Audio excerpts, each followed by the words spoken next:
라는 제목을 가지고 이 시간 또 함께 은혜 나누기를 원합니다. 우리는 내가 원하는 것들을 얻기 위하여서, 행복이라 그러는 것을 얻기 위하여서 가진 방법과 수단을 다 동원하지요.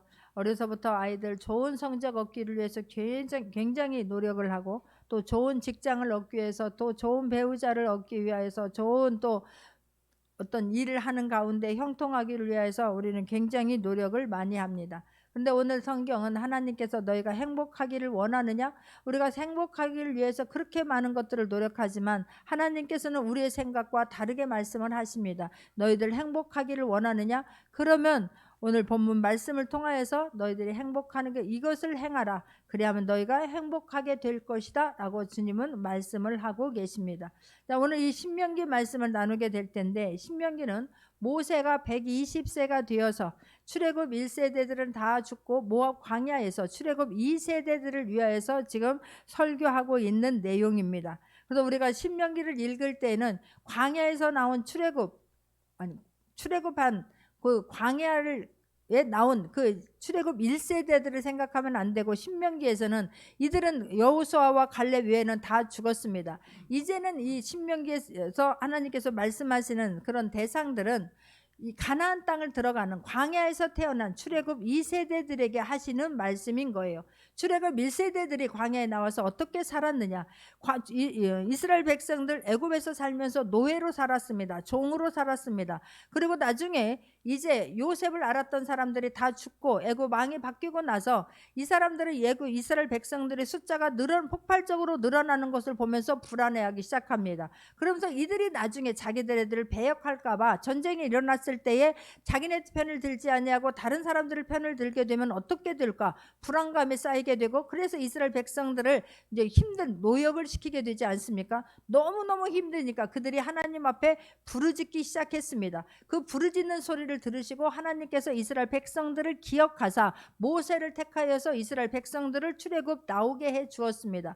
그런데 그들이 나왔음에도 불구하고 그 하나님께서는 계속해서 이스라엘 백성들을 꺼내 주시사 나와서 광야에서 하신 일이 무엇입니까? 그들에게 계속해서 반복적으로 하나님의 말씀을 가르치시고 하나님이 어떤 분인가에 대해서 말씀을 해주고 있습니다. 그럼에도 불구하고 그런 놀라운 기적들을 보았고, 그 따라왔던 애굽 사람들 다 홍해에서 수장되은 것을 눈으로 보았음에도 불구하고 계속해서 광야에서 이스라엘 백성들이 한 것은 계속해서 원망하고 불평하는 것이었습니다. 계속 애굽 타령을 했습니다. 그러므로 말미암아 그들은 그곳에서 다 죽게 되었다는 것이에요. 그런데 이 지금 출애굽 사이에 출애굽하는 광야의 여정에서 태어났던 이 사람들은 하나님에 대해서 지금 듣는 말씀이 다인 거예요. 애굽에서 종살이 했던 그 시절의 말씀은 그들을 통하여서 들은 말씀이 다였던 거예요. 근데 이 애굽에서 살았던 이스라엘 백성들은 누구를 섬겼습니까?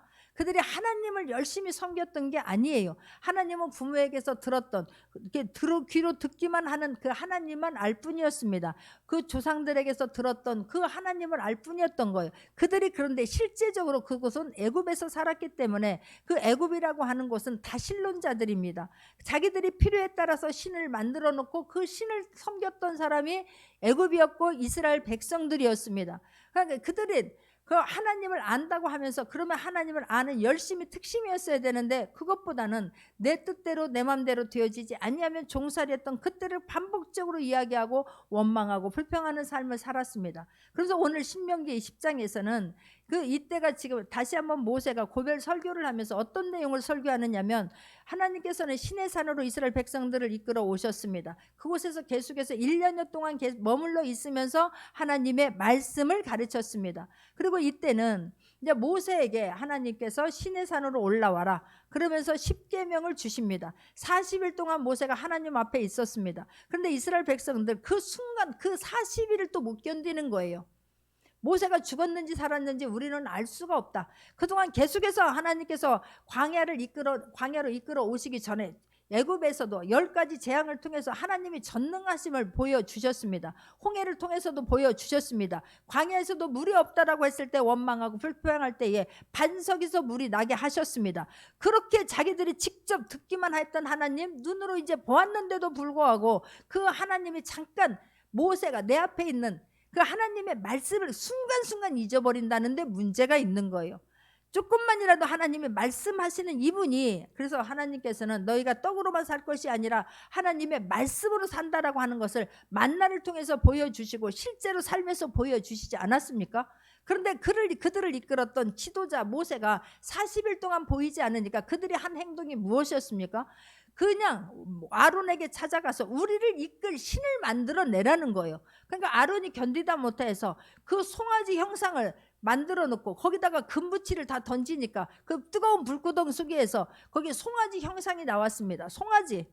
그랬더니 금송아지 앞에서 그들이 우리를 이끌 신이라고 하면서 춤을 추면서 노래하면서 뛰돌지 않습니까? 그것을 하나님께서 그걸 보고 모세야 빨리 내려가라 라고 말해요. 그래서 모세가 실제로 와봤더니 그런 기적을 보면서도 반석에서 물이 나는 것을 체험했음에도 불구하고 자기네들이 어떤 걸 행하는 것이 아니라 하나님께서, 남자들만 60만 명입니다. 그러니 어른과 여자들과 아이들까지 합하면 넉넉히 200만 명은 되지 않겠습니까? 그 사람들에게 그렇게 날마다 먹을 것을 일용할 양식을 주는데도 불구하고 그 잠깐 동안 보이지 않으니까 그런 하나님께서 은혜를 베풀어 주셨을 때는 한 번도 그 하나님 앞에 찬양하거나 기뻐 뛰면서 노래하지 않더니, 어떻게 하나님 앞에 영광 돌리지 않더니, 그 하나님 앞에 우리가 예배를 드리자 하는 사람이 한 명도 없더니, 모세가 잠깐 보이지 않으니까 그 송아지를 만들어 놓고 이게 우리의 신이라고 하는 게 이스라엘 백성들인 거예요. 그래서 모세가 그 모습을 보면서 하나님께서 만들어준 그 돌판을 그냥 깨트려 버리지 않습니까? 이게 그냥 여기에서 보면 신명기 10장 2절에서 보면 내가 깨뜨린 처음 판에 쓴 말을 내가 그 판에 쓰리니 너는 그것을 그 궤에 넣으라 하시기로, 다시 하나님께서는 모세를 통하여서 다시 시내산으로 올라오라 그러는 거예요. 네가 돌판을 깎아가지고 올라와라. 내가 다시 두 번째 내가 너에게 말씀을, 십계명을 내가 그곳에 기록해 주겠다라고 말씀하지 않습니까? 그건데 그 모세가 첫 번째 돌판을 여기서 깨트림으로 두 번째 돌판을 하나님께서 다시 만들어 주셨다고 하는데, 이 깨트려 버렸다라고 하는 뜻이 무엇이겠습니까? 이거는 하나님과의 언약 관계가 지금 파괴됐다는 걸 말하는 거예요. 하나님께서 언약을 파괴했습니까? 아닙니다.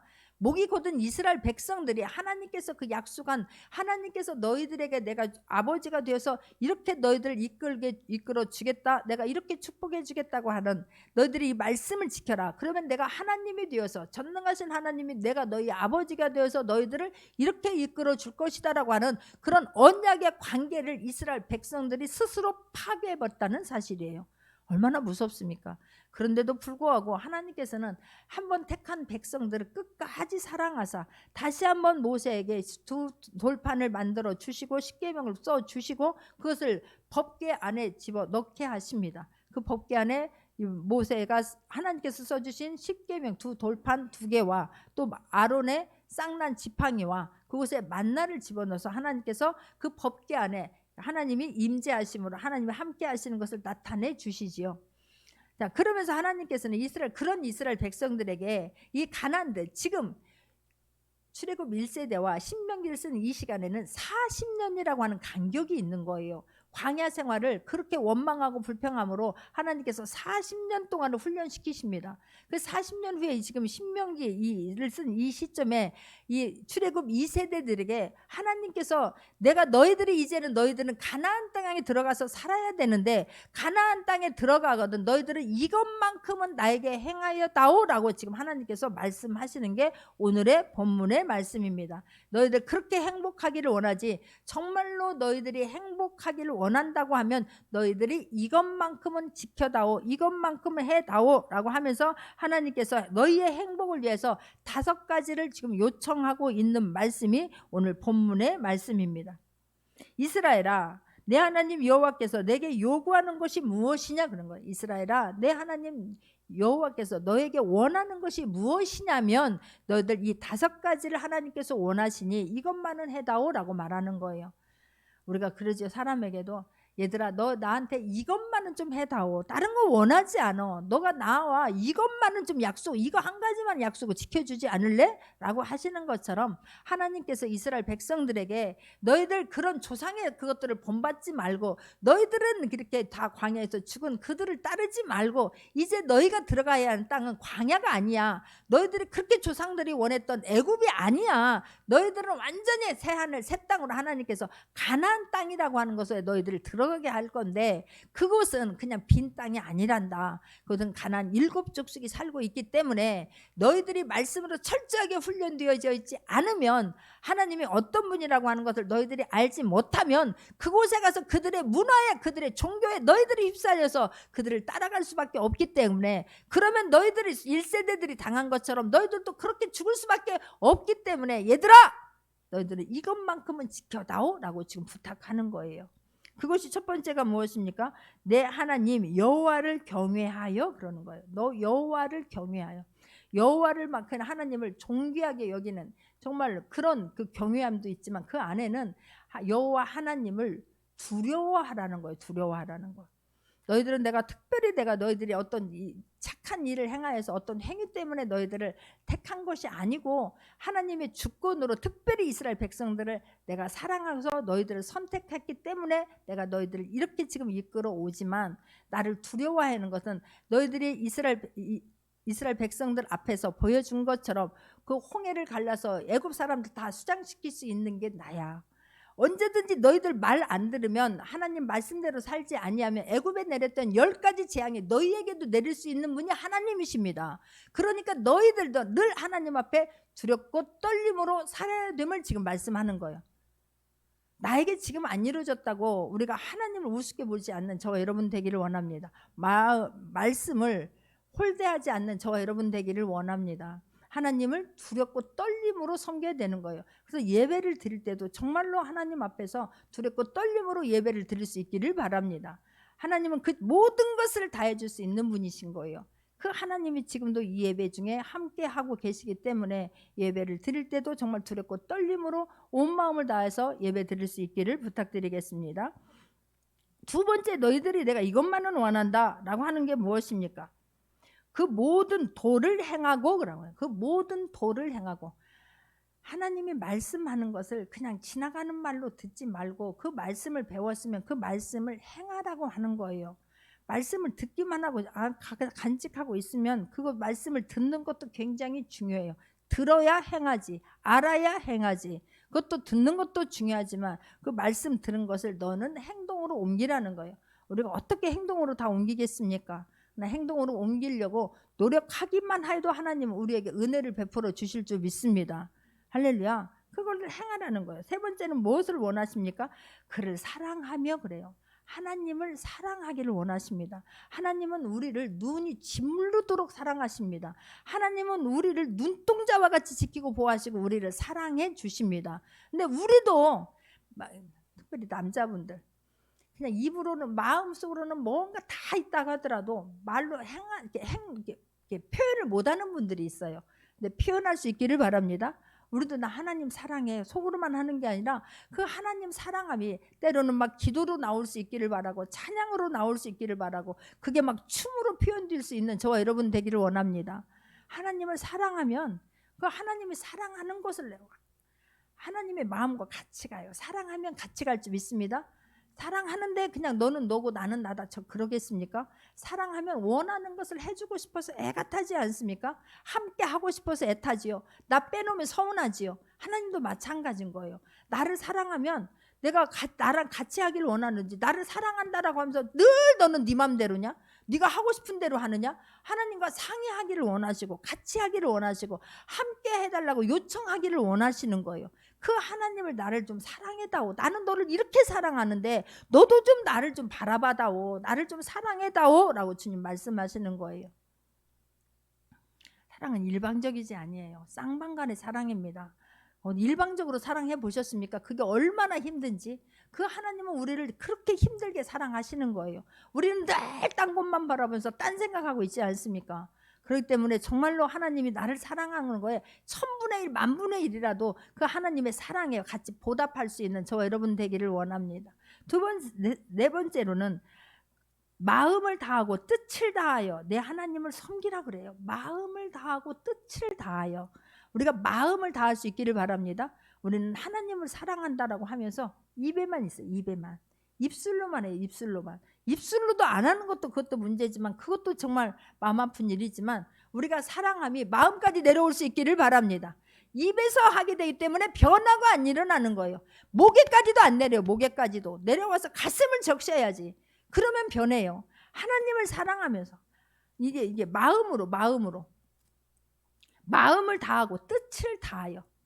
이게요, 입으로만 사랑하게 되면은요, 어떤 문제가 있을 때에 내 것이 나오게 되는 거예요. 마음에 있는 것이 입으로 나오게 되어 있어요. 내가 생각해서 빨리 생각했을 때에 그것을 치워내지 아니하면 생각했던 것들을 마음으로 간직하게 되지 않습니까? 마음에 저장되어 있지 않습니까? 그런데 내가 정말 하나님을 사랑하며 하나님을 경외함이 말씀이 이 속에 채워져 있으면 어떤 환경 속에서도 하나님 사랑함이 하나님 말씀이 나오게 될 줄 믿습니다. 그런데 그 사랑한다 하면서 마음에까지 내려오지를 않기 때문에 내 안에 있는 것이 나오는 거예요. 내 안에 있는 쓴뿌리가 나오고 원망이 나오고 불안이 나오고 두려움이 나오는 거 아니겠습니까?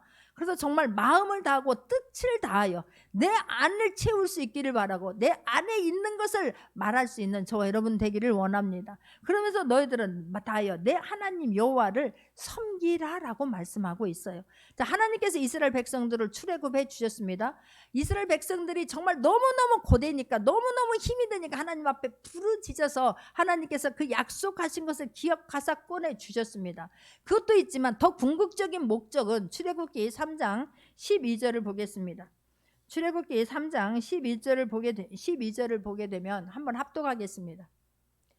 하나님이 이르시되 내가 반드시 너와 함께 있으리라. 내가 그 백성을 애굽에서 인도하여 낸 후에 너희가 이 산에서 하나님을 섬기리니 이것이 내가 너를 보낸 증거니라 그래요.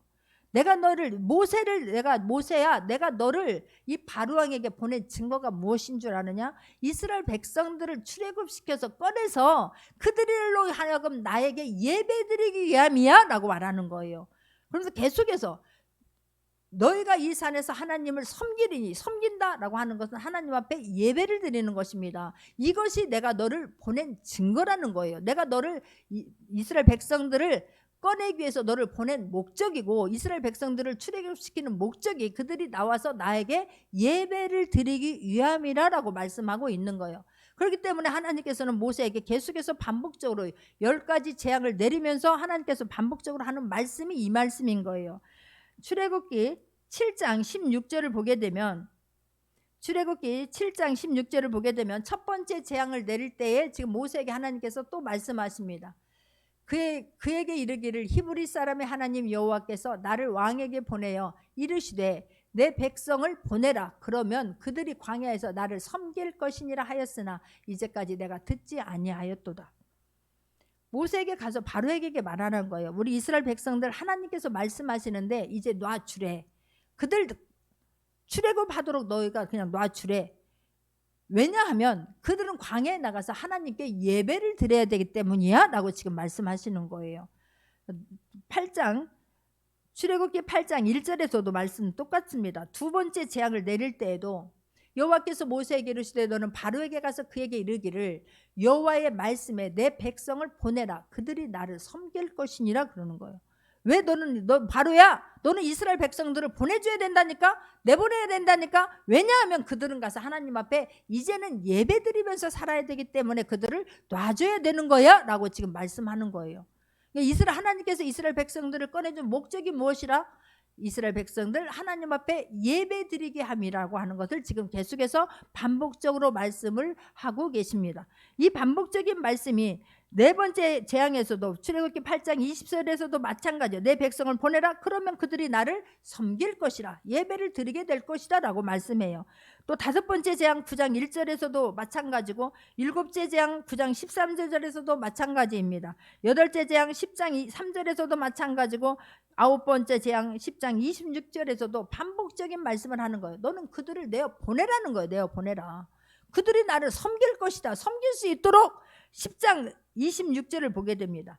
10장 26절 출애굽기 10장 26절을 보게 되면 뭐라고 말씀합니까? 우리의 가축도 우리와 함께 가고 한 마리도 남길 수 없으니 이는 우리가 그 중에서 가져다가 우리 하나님 여호와를 섬길 것임이며 또 우리가 거기에 이르기까지는 어떤 것으로 여호와를 섬길는지 알지 못함이니이다 하니, 이 말은 하나님께 예배를 드리기 위해서는 재물도 필요해. 그러니까 우리만 내주는 것이 아니라 계속해서 바로는 못 가게 하지요. 나중에 남자만 가?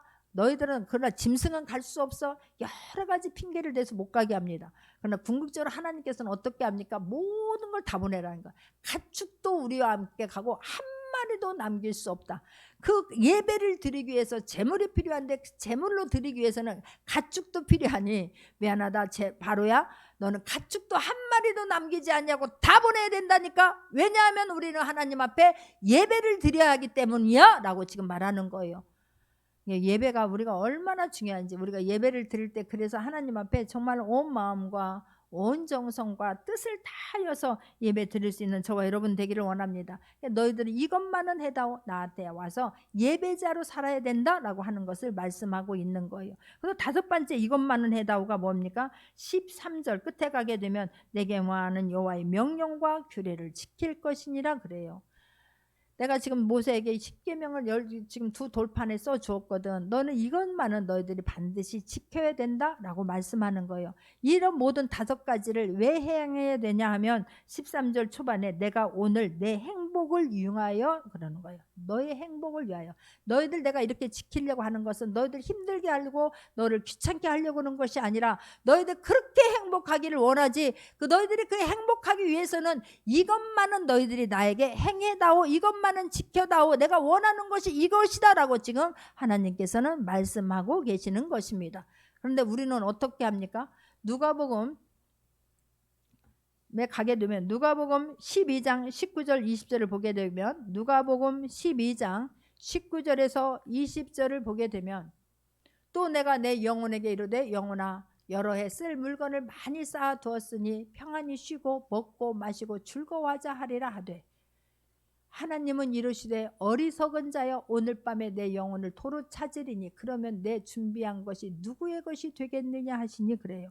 우리는 재물만 있으면 이제 모든 고민 끝, 걱정 끝, 행복 시작이라고 생각을 하지요. 그런데 하나님께서는 말씀하세요. 너희들 그렇게 지금 한 부자에게 말씀을, 예를 들어서 지금 부자를 들어서 예수님께서 말씀하시는 거예요. 이렇게 이제 내가 농사가 잘 됐으니 오늘 밤에 창고를 하나 더 줬고 거기다 막 쌓아놓고 내가 여러 해 동안 아무 일도 안 해도 먹고 쉬고 놀기만 하고 이제 이렇게 살면 되겠구나라고 생각을 하는 거예요. 그때 하나님께서, 이 하나님은 이르시되 이 어리석은 자여 그래요. 내가 오늘 밤에 내 영혼을 도로 찾으리니. 한치 앞을 모른다니까요.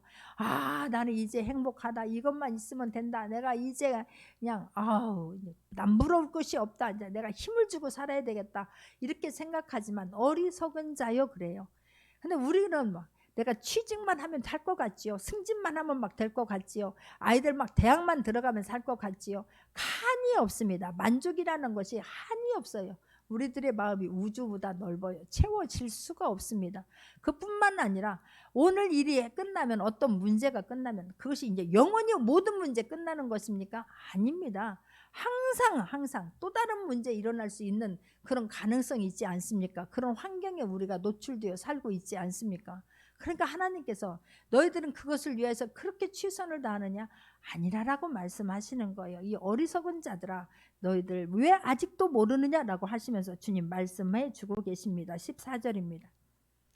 하늘과 모든 하늘의 하늘과 땅과 그 위에 만물은 본래 내 하나님 여호와께 속한 것이로되 그래요. 우주 만물의 모든 주권은 하나님께 있음을 다시 한번 말씀하고 계십니다. 너희들이 갖고 싶은 거, 원하는 거, 이루고 싶은 거 너무너무 많지. 그것만 있으면 행복 시작이라고 생각하는 거 너무너무 많지. 너희들 그렇게 원하는 거 나에게 다 있어라고 말씀하는 거예요. 내가 너희에게 다 해줄 수 있어라고 말씀하십니다. 믿기를 바랍니다.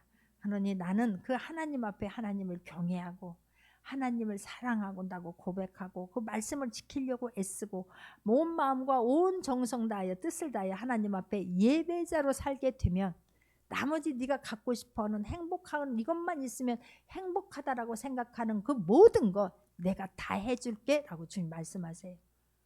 할렐루야. 얼마나 감사한지 몰라요. 근데 우리는 자꾸만 하나님의 말씀과 관계없이 살려고 애를 써요. 하나님의 말씀을 잔소리라고 듣는 거예요. 하나님은 그런데 왜 나에게 하는 말을 왜 그렇게 너희들은 귀 기울여 듣지 않냐고 안타까워 하시는 거예요. 그러면서 하나님께서는 17절에서도 내가 하나님이 어떤 분인가를 다시 한번 말씀해 주고 계십니다. 너희의 하나님 여호와는 신 가운데 신이시며 주 가운데 주시요 크고 능하시며 두려우신 하나님이시라. 사람을 외모로 보지 아니하시며 뇌물을 받지 아니하시고라고 말씀하세요. 하나님은 신들 중에 신이시고 너희들은 자꾸만 네가 신을 만들어내려고 하지 우상을 자꾸만 만들어 놓고 그것을 그렇게 중요시 여기지 아니야라고 말씀하는 거예요. 모든 신들의 나는 신이시며 모든 주 가운데 주시요 크고 능하시며 두려우신 하나님이라라고 말씀하세요. 그러면서 하나님은 외모로 보지 아니하시며 뇌물을 받지 아니하시니 우리가 하나님 앞에 나 이거 해드렸으니까 내가 이만큼 했으니까 이제는 하나님께서 내 맘대로 하겠지 아니라니까요. 하나님은 마음의 중심을 보세요. 그러니 너무너무 좋지요. 나는 그래서 너무 좋아요. 하나님은 외모를 보지 아니하시며 뭘 보신다? 내 애타는 마음, 간절한 마음, 주님을 막 사랑해서 어찌할 바를 모르는 그 마음을 보시는 거예요. 그래서 하나님께서는 그렇게 예배드릴 그래 온 마음 하나님이 너무 좋아서 그 막 나타나는 표현이 예배로 드리는데 그 예배 드리는 분을 하나님 얼마나 축복하시는지 몰라요. 그 예배를 드리는 한 주인공이 있지 않습니까? 하나님 앞에 아브라함입니다. 하나님께 창세기 12장에 가게 되면 하나님께서 아브라함을 불러세요. 아브라함을 불러서 내 친척 본토 아비집을 떠나라고 말씀하세요. 근데 어디로 갈 바도 모르는데 하나님께서 말씀하시는 말씀에 의지하여 아브라함이 떠납니다. 그리고 와서 창세기 12장 7절입니다. 보게 되면 여호와께서 아브라함에게 나타나 이르시되 내가 이 땅을 내 자손에게 주리라 하신지라. 자기에게 나타나신 여호와께 그가 그곳에서 제단을 쌓고 그래요. 하나님께서 말씀하셨습니다. 갈 바를 모르고 떠났습니다. 그런데 하나님께서 가나안 땅에 왔더니 하나님께서 나타나셔서 아브라함에게 말씀하시면서 내가 이 땅을 내 자손에게 주리라 라고 말씀하시니 아브라함이 첫 번째 한 게 무엇입니까? 하나님 앞에 예배를 드리는 거예요. 할렐루야. 8절 12장 8절도 한번 보겠습니다. 거기서 베델 동쪽 산으로 옮겨 장막을 치니 서쪽은 베델이요 동쪽은 아이라. 그가 그곳에서 여호와께 제단을 쌓고 여호와의 이름을 부르더니 그래요. 또 장소를 바뀌어서 그곳에 도착해서 하나님 앞에 예배를 먼저 드립니다. 성경에 보면 아브라함은 계속해서 하나님 앞에 예배를 드리는 거예요. 제단을 쌓고. 근데 나중에 자기 조카 롯과 헤어질 때가 옵니다. 먼저 네가 이게 노복도 많아지고 짐승이 많아지니까 서로 싸우게 되지요. 네가 먼저 좋은 것을 택하여 가라고 했더니 롯이 눈에 보기에 좋은 그냥 기름이 줄줄 흐르는 막 물과 막 기름진 곳이 보여 자기 눈에 보기에 소돔과 고모라 땅을 향해서 갑니다. 떠나고 나서 하나님께서 동서남북을 다 돌아보아라. 내가 이 땅을 너에게 줄게라고 말씀하셔요. 그랬더니 아브라함이 또 첫 번째인 게 하나님 앞에 제단을 쌓고 그래요. 할렐루야. 우리가 하나님 앞에 이렇게 주일날은 거룩한 아버지의 날로 기억하고 하나님 앞에 나와 예배 드리는 거 하나님 너무너무 귀중하게 여기십니다. 하나님은 예배자를 찾기 때문에 그렇습니다. 하나님을 섬기는 가장 첫 번째가 예배인 거예요. 예배. 그런데 우리가 주일날만 예배가 아니라 우리의 삶이 예배가 되기를 원합니다. 우리가 하나님 앞에 어떤 문제가 있습니까? 그 문제를 놓고 간절히 기도하면서 하나님 이 문제 하나님만이 할 수 있습니다 라고 할 때에 먼저 하나님 앞에 예배를 드리기를 원합니다. 또 어떤 문제가 이루어졌습니까? 이거 하나님께서 하셨습니다. 바로 무릎 꿇고 하나님 앞에 영광을 올려드리고 하나님 앞에 예배를 드릴 수 있는 예배를 올려드릴 수 있는 저와 여러분 되기를 원합니다. 우리는 까마득하게 잊어버리고 살 때가 너무너무 많은 거예요. 그냥 주일날 한번 예배 드리러 가주는 거예요. 너무너무 생생내면서 예배 드리러 그냥 와주는 거예요. 그것이 아니라 삶에서 순간순간 하나님께 기도하고 하나님께 이 문제 하나님만 할 수 있습니다. 예배를 드리면서 하나님 앞에 올려드리고 하나님 어떤 문제가 이루어졌습니까? 그 순간 하나님 앞에 무릎을 꿇는 거예요. 이거 하나님께서 하셨습니다. 그게 너무너무 감사한 거예요. 만사를 제껴놓고 막 가는 거예요. 그냥 막 어떤 문제를 해결하면 막 교회 근처에 있으면 막 내 자리에 빨리 가서 하나님 앞에 하나님 앞에 예배를 드려야지. 하나님 앞에 영광 올려드려야지. 하나님 아니면 내가 가정에 있습니까? 하나님 내가 항상 기도 자리가 있을 줄 믿습니다. 그 기도 자리에 빨리 나가서 또 엎드리는 거예요. 아니면 그냥 그 자리에서 엎드리는 거예요. 하나님 너무 감사해요. 하나님께서 하셨습니다. 이건 하나님의 작품입니다. 할렐루야. 우리 삶에서 날마다 예배가 훈련되어질 수 있는 저와 여러분 되기를 원합니다. 그러니까 하나님은 믿음의 조상으로 아브라함을 세워주시는 거예요. 이삭도 마찬가지예요. 야곱도 마찬가지예요. 하나님께서 그곳에서 나타나 말씀하시면 그곳에서 예배를 드린다니까. 예배를. 그러면서도 하나님 말씀하세요. 16절에 그러므로 너희는 마음의 할례를 행하고 다시는 목을 곧게 하지 말라는 거예요. 이렇게 전능하신 하나님이니까 우주 만물의 주인이신 하나님이고 신중의 신이시요 주중의 주인이시 주 중에 주 가운데 주고 크시고 능하신 그 두려운 그 하나님이 우리에게 또 한 번 말씀해. 나는 이런 하나님인데 너희들은 어떻게 해야 되냐면 그러므로 너희는 마음의 할례를 행하고 다시는 목을 곧게 하지 말라는 거예요. 마음의 할례를 행하. 마음의 할례. 우리가 할례가 왜 합니까? 아브라함께서 하나님께서 왜 할례를 행하라고 하십니까? 그것은 하나님과 이스라엘 백성들과의 언약인 거예요. 내가 너희들은 이제 나의 자녀다, 나의 자손이다라고 하는 언약을 체결하면서 하나님 백성됨을 인쳐주는 그 할례를 행하면 너희들은 나와 언약 관계가 되는 것이고 이제 너희들은 나의 백성이 되는 것이야라고 하는 게 할례 아니었습니까? 근데 너희들은 그냥 몸에 그냥 할례를 행함으로 그냥 나 할례 행했으니까 이제 내 마음대로 해도 되는 이게 아니라는 거예요. 어디다 할례를 하라고 말씀합니까? 마음의 할례를 하라고 합니다. 마음의 할례라고 하는 것은 온 마음과 영혼으로 하나님을 섬기라는 거예요.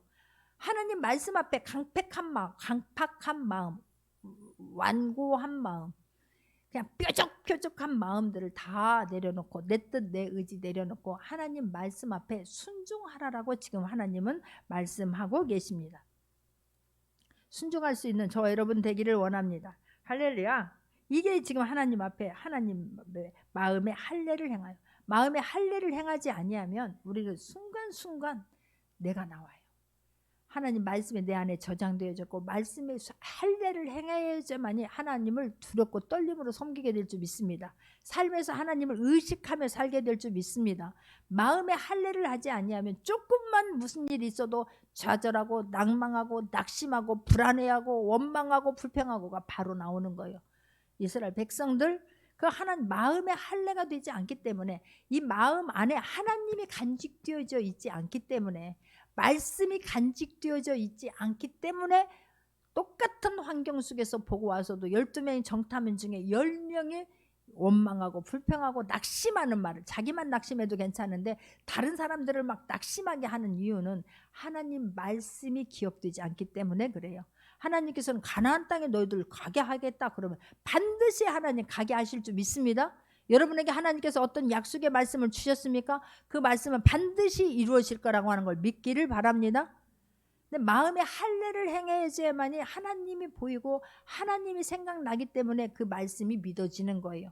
마음의 할례가 되어져 있지 않냐면 목이 곧아서 하나님 말씀이 안중에도 없어요. 늘 그냥 눈만 뜨면 불안하고 염려하고 걱정하다가 그냥 하루 해를 또 보내는 거예요. 나만이 아니라 내가 마음의 할례를 행하지 아니하고 완고하게 되지요. 강팍하게 되지요. 내 맘대로 하게 되지요. 그 영향이 다른 사람에게까지 엄청나게 파급력이 굉장하다고 하는 것을 잊지 않기를 바랍니다. 그래서 하나님께서는 우리에게 마음의 할례를 하라라고 지금 말씀하고 있는 거예요. 다시는 목을 곧게 하지 말라는 거예요. 다시는 교만하지 말라는 거예요. 너희들 목이 곧으면 그냥 아무도 안 들어온다니까요. 그냥 목에다 깁스한 사람들 보세요. 다른 사람 말이 안중에나 들어오는가? 들어오지 않습니다. 다른 사람 하나님 말씀 귀찮아합니다. 듣기 싫다고 고만하라고 그래요. 아이들에게 우리가 잔소리를 하는 이유가 무엇입니까? 권면하는 게 잔소리가 아니라 권면하는 게. 근데 우리는 아이들을 제대로 가게 하려고 권면하는데 아이들은 그걸 잔소리로 듣는 게 문제지요. 하나님께서도 마찬가지예요. 이스라엘 백성들 그 출애굽에서 다 죽는 것을 보면서 하나님 마음이 얼마나 아팠겠습니까? 얼마나 안타까웠겠습니까?